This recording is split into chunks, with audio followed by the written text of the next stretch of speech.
Look at this. I got headphones on. I got a mic going. Baby. If Huh? only people could see you now. Hey, no video. We've gone through this before. All right, No all right, video. all right. Welcome to This Commerce Life. This is a podcast aimed at small, medium entrepreneurs focused on commerce. I'm Phil, your host, and Kenny, your co-host, will join us as well. And we're going to talk to you about the world of retail and commerce and how things are changing in the world. It's okay. I'm struggling. Hi. Hi, how are you? How are you? Good. How are you? Good. Nice to meet you, Shelby. You too. I'm Phil, and that's Kenny over there. I'm just trying to get Wherever he organized. shows up on your screen. Hi, guys. Thank you for jumping on at the last minute. Yeah, that's so last minute. Thank you. Sure. I feel super underprepared, so hopefully it's Oh, Oh, no. and then you're just like us. You're just like us. It's all good. Just so you know, the whole premise of us is we're not prepared. Yeah. Per se. We Okay. just think of it honestly. We're gonna have a chat and hang out. We'll try and get you in and out in about 45 minutes ish.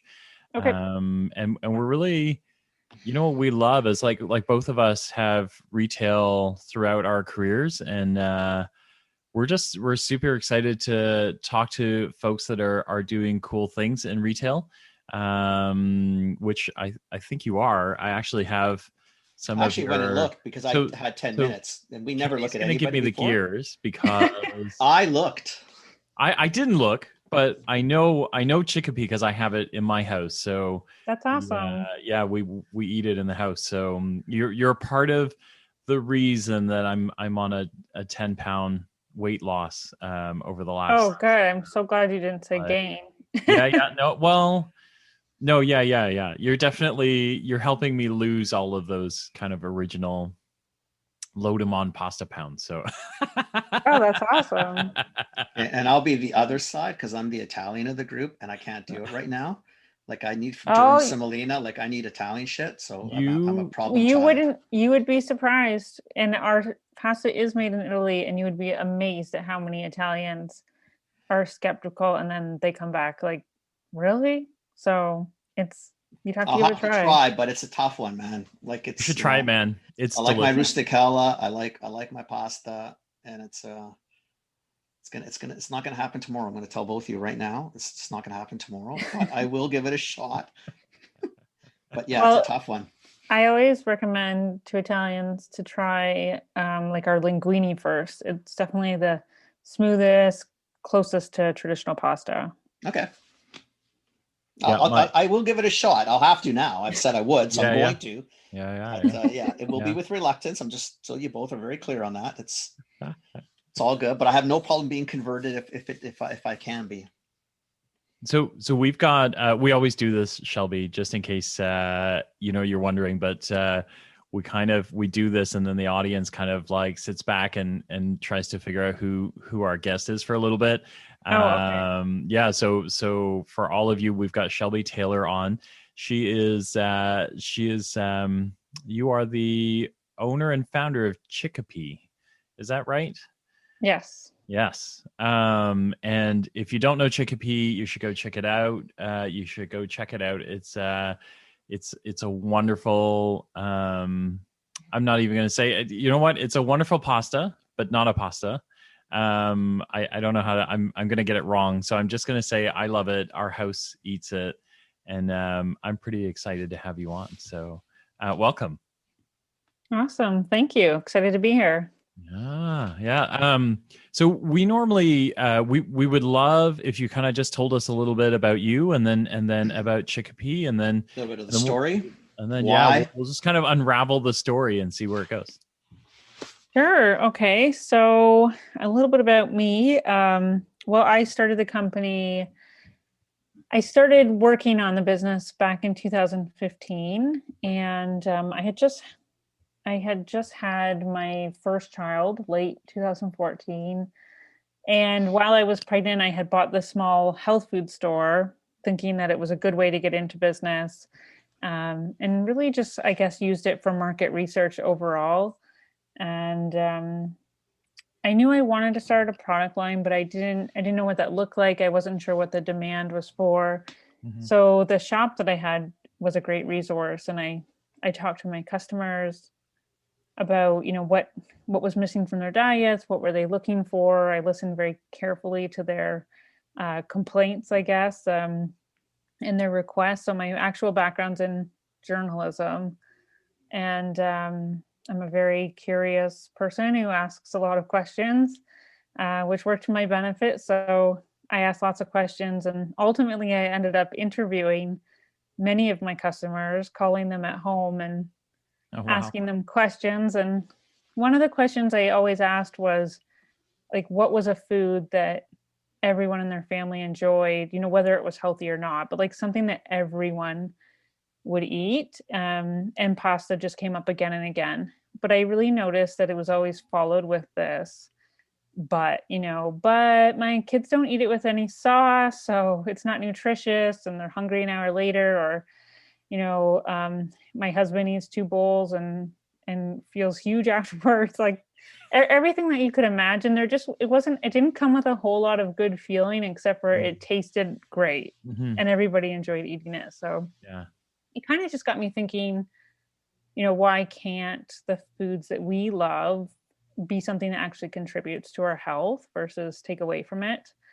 And that's when I started to do the research into like a pulse-based pasta or a chickpea-based pasta. Having studied nutrition and bought the store just on my own, I knew that the health benefits of chickpeas and beans overall were great, and that's where the idea came from. It took about 18 months or so in product development to figure out how to make it, and then figure out how in the world to run a business, and raise the capital and produce it, and all of the things that come along with that, because I do not have a background in business. So I just want to back it up just a little bit, Phil. So you're a journalist by Yes. trade, for lack of a better way to say it. Yeah. And you decided to start a family and buy a health food store at the same time to come up with an idea for a business. Yes. After you said your first child. So I'm assuming there might be another child somewhere in this mess. So this is what you decided to do because you were bored. You had some time on your hands. Just nothing to do on a Saturday. Just go and buy a business, have a family, start a brand, something cool. You pretty much summed up my entire personality. I could work so hard for an entire year and say, I can't wait until Christmas break. And halfway, 3 days in, I'm renovating a bathroom. So, my mind is best busy. You're in good company. Yeah, we do. I think we find it fascinating that there's more than just one or two of us that just cannot sit still. Like we want this downtime, and then when the downtime comes, we're just not too sure what the hell to do with it. Yeah, exactly. Fill in the gaps. Right. So then you start filling holes, and I don't know why, but you just do. But that's interesting. So you had been in the health industry prior. You wrote about the health industry. No, I sort of just, I guess even from a young age, I was very interested in nutrition. And while I was a journalist, I was a magazine editor for a home magazine. And we had this, like a food recipe that went into every magazine. It was my favorite article. I just loved food. And so I started to study nutrition on my own on the side through like a Canadian nutrition course. And then I left that job to pursue that full time. And I wasn't sure what that looked like. And it ultimately was me buying this little shop, but knowing that I didn't want to work in this shop forever. I still find it's obviously still interesting because it's not normal that people just decide to bounce into retail sort of that way. Typically you work in a store for a little bit and see if you like it, and then maybe decide to buy the store. You just don't necessarily go and buy the store. Yeah. No, there's nothing wrong with that. It's a very different way to do it, and there's nothing wrong with it. No judging. Just I just find it always fascinating to see how people can kind of draw a straight line out of no dots, and really there's no line there. Yeah. I was 6 months pregnant at the time too when I first took possession. But I have to say, I mean, is anyone ever ready or have any idea what parenthood is on going anything. to be. If I had known what parenthood would really entail, I'm not sure I would have taken that on. But that's why they don't tell us ahead of time. Yeah. That's why they all lie. Warn you never have kids. Yeah, they all lie about it. Exactly, and then you have great, them. 2 kids is great. 3 isn't a big deal. One, like right? it's all lies. Sure. All right. I have a theory that people who willingly choose to have more than 2 children have something crazy going on. That's Phil. That is true. That is true. Phil. I have 3. Yeah, I stopped it. We stopped at 2. Yeah. We were lucky. Girl first, boy second, done. I was postcard like good. And I mean, with less me in the pictures, postcard like when I'm in, that's it. We're done, baby. Call it. Yeah. I have 2 boys and they are busy. Busy. That's interesting. I have a boy. My oldest is a boy and my other 2 are girls. And nice. Oh my gosh, I love it. We're like that too. Like, the third one, she's 13. She'll never listen to this podcast, but she was an accident. And, a blessing. Yeah. Not a planned blessing. She's definitely a blessing. She's amazing, right? Like, and without a lie, she's really like she's the third wasn't really that much more work, to be honest. The first 2 were quite a shock, and then the third one just kind of rode along, so it's fine. But I don't know, I'm not sold on that either. I think 2's enough. I would seriously consider having a third if I didn't have to carry it or birth it or go through that first year. Yeah. Because they're really wonderful after that. Yeah. Well, no, they're a lot of work right through. They're a lot of work. Mine's 25 and 23. Like, yeah, trust me, it doesn't stop. I told don't get that out of your head. Oh no, they are plenty of work, but at least they have personalities. Exactly. Yeah. I like that. Yeah, no, it's cool. Sorry, that was a digression because I find it curious. I mean, just because you started, I thought, okay, that's fascinating. You've had nothing really else to do on a Saturday, and that's it all comes together. I get it, right? That's great. And so you built. I mean, oh my gosh. So you go through this process. You start to figure out formulations and build Chickapea. What's the first? Because I don't know that. We have I think it's linguine in the house and spaghetti are our 2 things that we get. We're just long pasta sort of people. Mm-hmm. Where did you start with this whole thing? Like, did you start with a single product or a handful of products? We started with our shortcuts. So our spirals, shells, and penne. Okay. And that's all that our manufacturer at the time was able to do, because this was our pasta takes like very specific equipment. It's not just your traditional pasta equipment. And part of the reason it took 18 months is because I was attempting or trying to find a manufacturer here in Canada that could produce this for us, and it just didn't exist. I met with a number of gluten-free pasta makers whose attitude was very much like, yeah, well, it's gluten-free. This is what the customer expects. That it was just going to be some terrible, mushy, grainy product. Yeah. And I mean, that was not the reason why I was starting this. I was wanting to create a product that would taste like pasta and fulfill that need, but be something that people could feel good about. So we tried making it ourselves. We rented this little restaurant commercial kitchen that just happened to have a restaurant-sized pasta maker. We ran chickpea flour through that.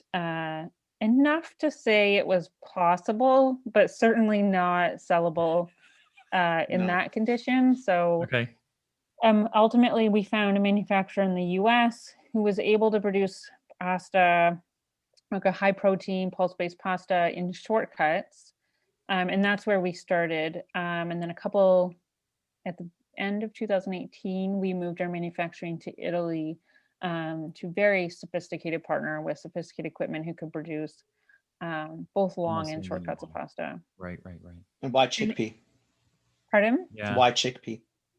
Chickpea, well, it's made out of chickpeas and lentils, and both chickpeas and lentils are incredibly nutritious. They're the perfect food. They're high in protein, fiber, iron, magnesium, all kinds of nutrients.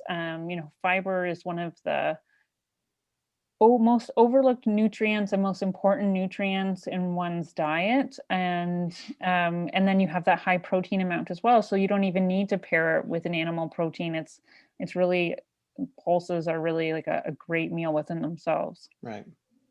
Good for you. Wow. Oh my gosh. So I love these stories because I'm just it's always so surprising, right? So that's end of 2018, you start making all these pastas, and so how did to connect the dots, like, so how did the retail end go? Was there a market for this? So I'll back up a little bit. So we launched into the Canadian market in July of 2016. And that's with our US product. And because I had the health food store, I knew a couple of distributors, and there was one in particular called Neal Brothers. And are you guys are you American or Canadian? Nope, we're Canadian. I'm in Vancouver. Oh, you're Canadian. Okay, great. Yeah. Phil's with you. Yeah. I wasn't quite sure because I didn't have time to do any due diligence. Yeah. That's okay. Yeah. Okay, so the Neal Brothers out of Toronto, who they are, they were my favorite distributor as a retailer because they were just fantastic at, like, they called me every week to see if I needed anything when the truck came through. They had great customer service, and they carried the coolest brands with a focus on organic and B Corp and all of those things that I really cared about. Mm-hmm. So Chris Neal, one of the brothers, when I started to have this idea, I almost like taunted him because I called him and asked him for advice, and I just told him straight up, "You're going to carry my product one day, Chris." And he was kind of like, yeah, Shelby, I'll give you some of my time, but you didn't think too much of it. And now they always, like, they tell that story at conferences and stuff because I was so adamant that they carry my product, and they're still our most successful distributor in Canada to date. So that's wow. How we got started. I think having that retail background was helpful for me, and it helped me to understand what the retailer was looking for as well. And then we just reached out to every possible retailer. It was something that was incredibly new to the Canadian market at the time. You were using distributors, so you were using Neal Brothers and someone else to actually help you with the calls and the distribution. And you learn pretty quickly that an idea does not a product make.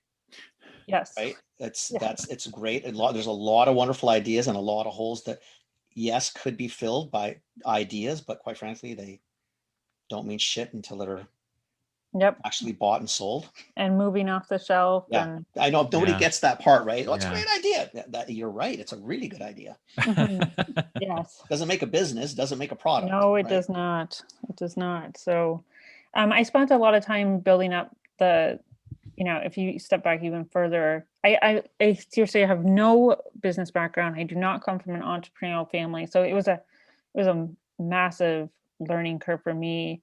And because we have to manufacture at large scale, because we can't do it small, it's quite a lot of investment. What's capital too, right? You own the stuff, right? Yes. And I mean, like I said, I was newly married, pregnant in the small health food store. I did definitely no capital to invest in a business. And the local college here, Georgian College in Barrie, was holding this little pitch event, and it was for advice. It was the first one they'd ever run, and it wasn't for money or anything. And that's all I really wanted, was people to listen to my idea at that point and tell me what to do.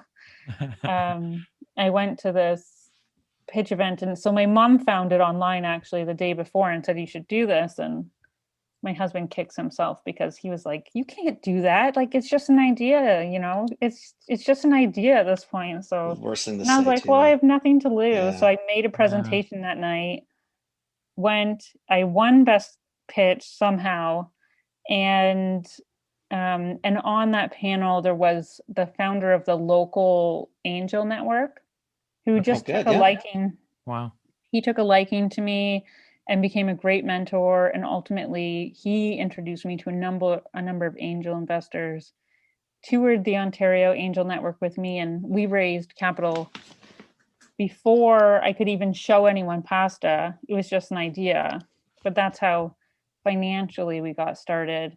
That's I was amazing. just really fortunate to have these people who believe in the idea. That's a huge deal. I mean, as you probably learn quickly, like when you start having to order, 10,000 boxes of each SKU from Italy, and you got 3 containers landing in, Montreal being delivered to Toronto, and you're thinking, okay, now what? What do you want to do this? And because it's a lot of cash. It's a lot of cash. It's a lot of cash, and half has to be paid typically before it hits the port there, Yeah. and the other half when it hits the port here. And now what do you do? And money, I don't, unless you guys have different trees in Ontario. BC trees ain't growing money these days. I don't know. Maybe you guys do. I know we don't. You have more trees than we do. So. Yeah. No money trees. We don't have any of those trees. At least where I live. Yeah, no money trees. Yeah. But it's interesting. So you learned even that angle of it, which again you're very different in terms of most first-time entrepreneurs that really don't know they're entrepreneurs. Yeah. Because most just struggle a shitload more than that. Like the money is like near impossible. Yeah. I was so fortunate to have met that contact and for him to, take a serious interest in the business. But I do think I recognized early on that like I'm not a pasta maker.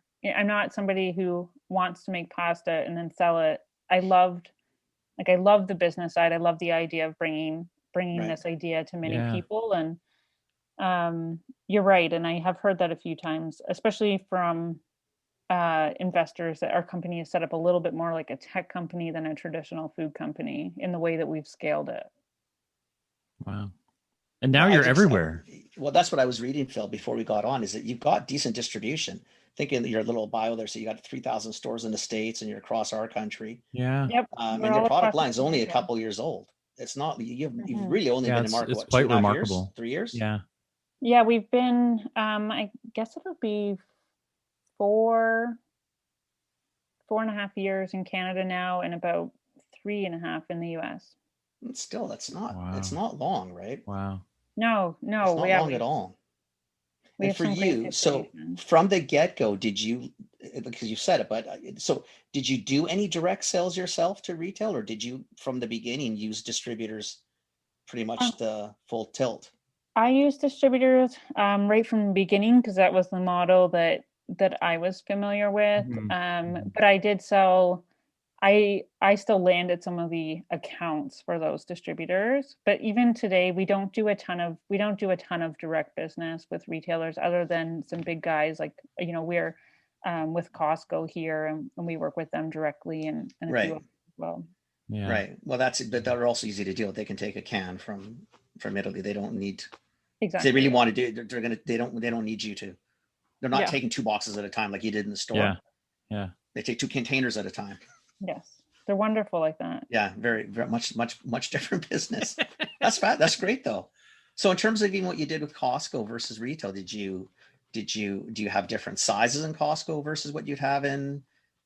Yeah, we have a 1 kilogram box at Costco of our spirals, which is our number 1 SKU, and then we sell in 8-ounce boxes in retail. In regular retail. And what brought that idea on?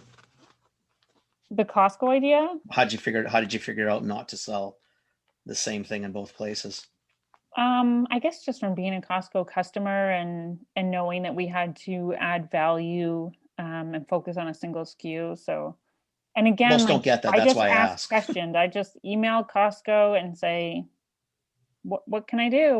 What should this look like? I think Phil, if we're gonna get something, you know what? Forget. Honestly, we're gonna stop talking to Shelby. What we're gonna do is we're gonna come up there and we're gonna get her to run with it. Because the fact we love you. We just met you, but we love you. Oh, totally. We're on board. On board. The girl gets people to talk to her. She gets money before she has a product. Like you've done everything half-assed compared to what everybody does, and yet it's the only way to do it. You did it proper. Nobody else that I know in CPG does it this way. So I got to tell you, like, so Shelby, like we've just met, but like I've worked a long time, just so you know, like a long time. J&J and Pfizer and Unilever, and like I got to tell you, like some of these guys they know, but Costco is like a constant. Like this is why the two of us are like we're just shaking our heads, right? Because that getting into Costco is a very unique proposition. You got to make sure that you don't cannibalize your own business, right? And what you did was, it's remarkable for a first attempt. Like, just seriously, really astute. Really, really astute. Like, lots of businesses that have been around for a very, very long time fall into that hole. That we literally do this. Like, when they show up, we're like, oh God, why'd you do that? Right? Like, now the whole thing's gone for crap, right? Like, so it's, So why we're asking this sort of the simple questions, I think people need to listen, is you got to understand that what you did with Costco is the way to do it. You don't go with 7 SKUs, you go with 1. You don't go with the same size, because your health food store down the street is going to say, Shelby, you're a real, you know what, for doing that, because now I have to compete with them. I can't compete with them. They sell a 1 kg I sell, 100 grams at. Yeah. But it's really clever too, right? Because you got yourself into Costco, which allows people to find you. They know the Costco reputation. That's how we found you, right? So my family of 5, I was looking for that. We were consuming a ton of pasta. I have my youngest, I think all the kind of like 13 to 15-year-olds are going through this, is she's having, almost an ecological crisis in her own life, because she's looking at how animals are being consumed, and she wants to be able to do some vegetarian. So we're vegetarian Monday, Wednesdays, and Fridays. And I had to go and re-educate myself on, gosh, like, we're a capital C carnivore family. What do I feed her if she doesn't want to eat that? And yours was one of those things that came up, and then Costco had it. So it was an easy equation for me, right? Was, I can feed her this pasta. Like, I can literally go, buttered pasta, and she's got the protein content that she needs. A little bit of fat that she needs from the butter. It's all good in the hood. No animal. It's fantastic. So, and if it's in Costco, what does it tell you? Now you're eating mostly shapes that are not in Costco. Yes. So you're right. It is, Costco has been great at helping us to build our brand recognition. Yeah. And but you've done it smart, Shelby, and you don't underestimate or discount it. You've done it smart, because Costco is emphatically not the retailer you use to launch a brand. No, it is a brand killer. Period. For the unless you go in the way you did, you're smart about it. But what Costco typically does to most consumers, if it's in Costco, what does it tell you as a consumer?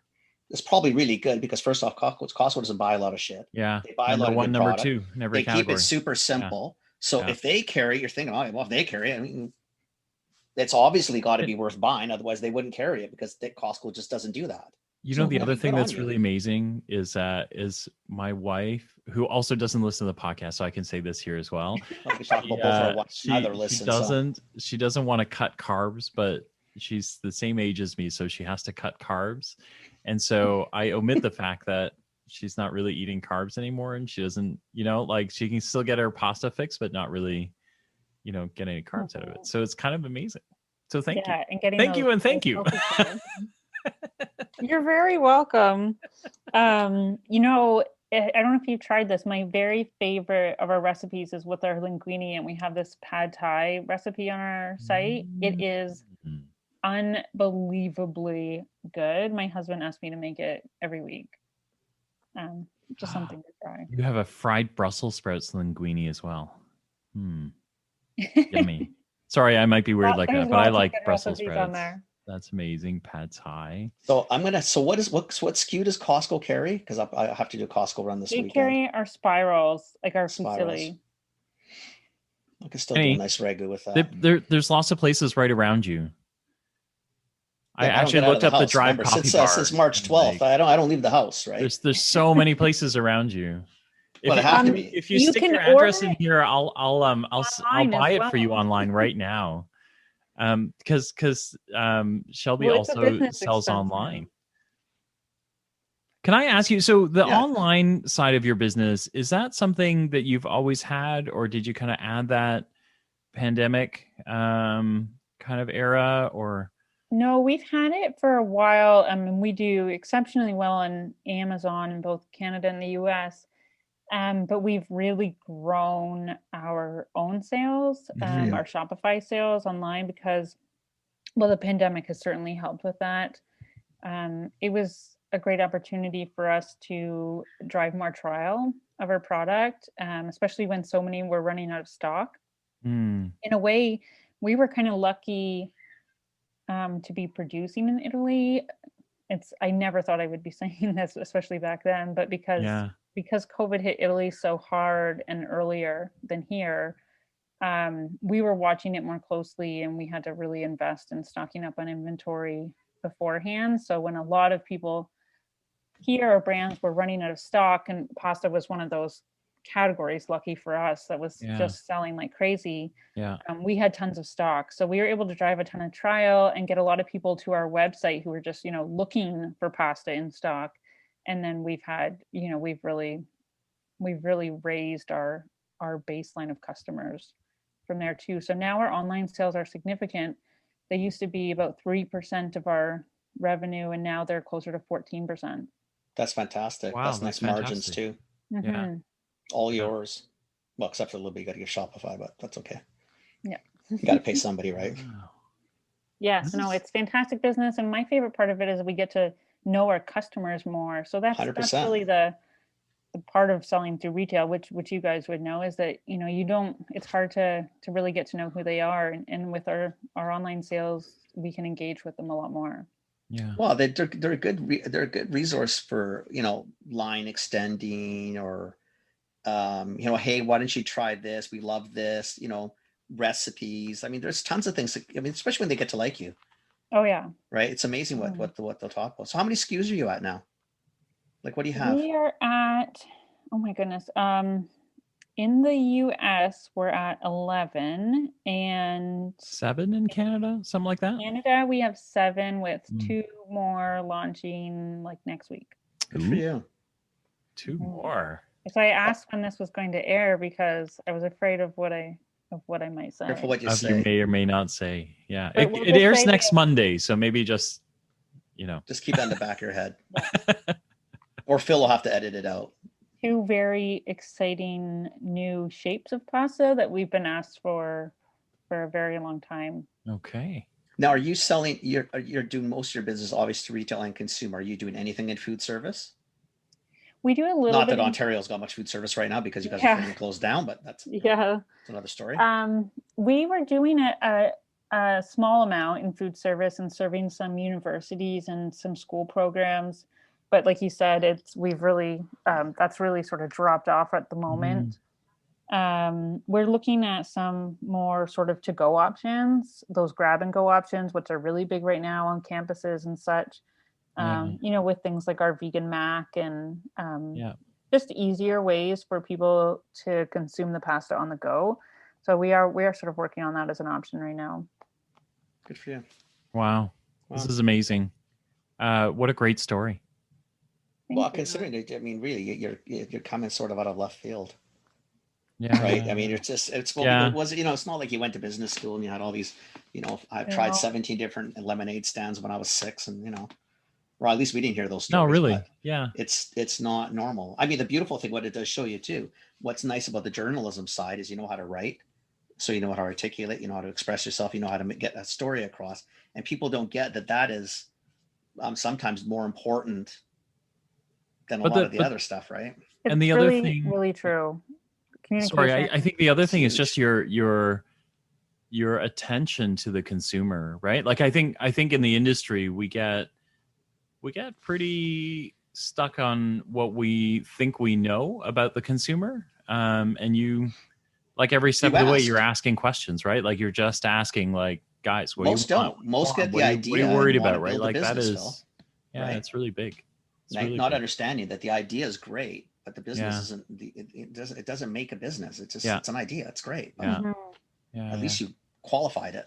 It's interesting too because like I'm a different consumer now than I was when I started the business, having gone from just before having children and just having a baby that you're not necessarily feeding solid foods, where I would say I was a total food snob, if you will.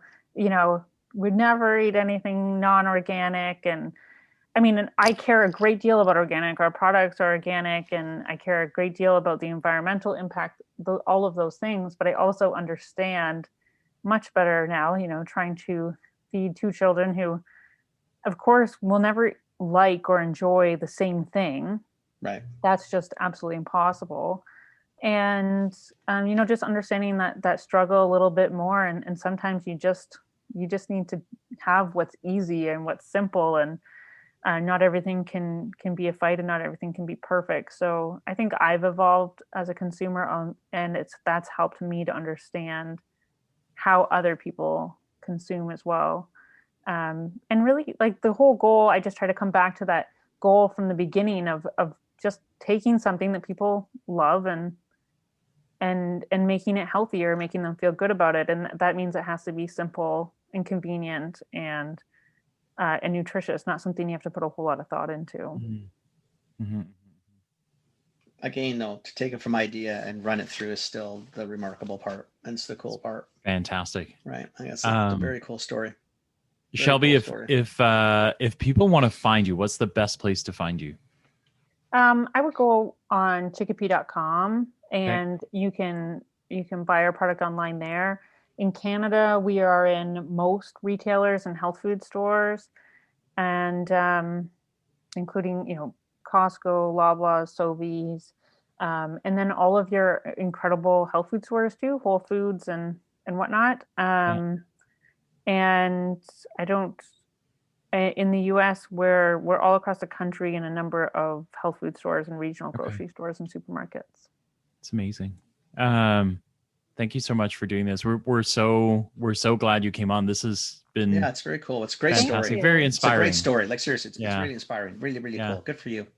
Thank you. Thank you for having me. This has been really nice. Yeah. Yeah. So you told you it wasn't that hard, right? It's not that complicated. Could have had yourself a cup of coffee. Much it's all good. More casual than I was expecting, which is always nice. Yeah. And the episode airs Monday night, and then I usually post it, social channels, LinkedIn, Facebook, Instagram on Tuesday mornings usually. So, so we'll be out then, and then. Yeah, I think it'll be a cool story though. I think people will get inspired by it, right? And it'll show them to. I think you did it really cool. You did it well. Like, you really did. I mean, most just don't. They just don't quite. They don't quite get it. You did good. Thank you. Well, hopefully these types of stories will inspire other people to. That's all you hope for, right? That's what we hope for. Awesome. Yeah. All right. Awesome. Thank you, Shelby. Guys. Thank you very much. All right. We'll chat later. Phil, stay on. Yeah, you got it. Thanks, Shelby. Take care. Bye. Bye. Very cool, my friend. Very cool. Right? Very cool. Very cool. Very, very smart young woman. I'd almost say no brains in her head. I don't know why you got pregnant by a store, do all that shit, but God bless her for doing that. Oh my God. It's like this crazy thing that turned into a thing. Seriously. And it wasn't, and she didn't crash into it. Like, she was methodical. She thought about it. It's even worse. Like, you start to think, what's the matter with you? Yeah. Who does that? Yeah. I don't know. Good for her. I mean, wow. And, but even just to outside of tech, I know maybe 2 companies in CPG of the startups that had money prior to doing anything. Most are just freaking struggling all the way through. Yeah. And then they get bogged down in what they think it should be, as opposed to do what she did, which was what do you want? You're the consumer. You're a master. What you like. And enough people said what they liked and what they wanted. Then she start looking for the opportunity. She thinks, okay, well, this is a way to make it healthier. And chickpea flour has been around for, a million years. Yeah. But it's just to take the concepts and good for her. Yeah, like, seriously, good for her. Well, that's fast. That's awesome. I grabbed the pad thai recipe, so I think I'm going to try and make this. It's on there too. See, now I'm going to be bad. We got leftover pasta from there. I got to have some pasta, but it's not going to be no chickpea on this one. Not yet. I was really thrilled. Like, I honestly, because my daughter does want to eat veggie, and there are lots of days where I'm just like, holy shit, I gotta learn to make more beans, because I got to figure out how to get her the right protein balance while she's doing the veggie thing. Beans and pasta are awesome. So you can, you know what, you got a chickpea, you can still add beans to it. I'll give you a nice simple like pasta fagioli, right? Like pasta with beans. Simple recipe. Yeah, no, I do that all the time, but at some point, like the texture feels the same, but this one, like, it's in the pasta, right? So you don't even need to, it's amazing. Yeah, you can just add it because why not? Yeah. You don't have to add it because you're trying to find a protein. And the thing is, honestly, like chickpeas, at least the balance is a little bit better protein to carb. Yeah. Most of the other beans, I know people think that they're a protein. A bean is not a protein. A bean is a carbohydrate. Yeah. You've got a lot of carbs in it, obviously.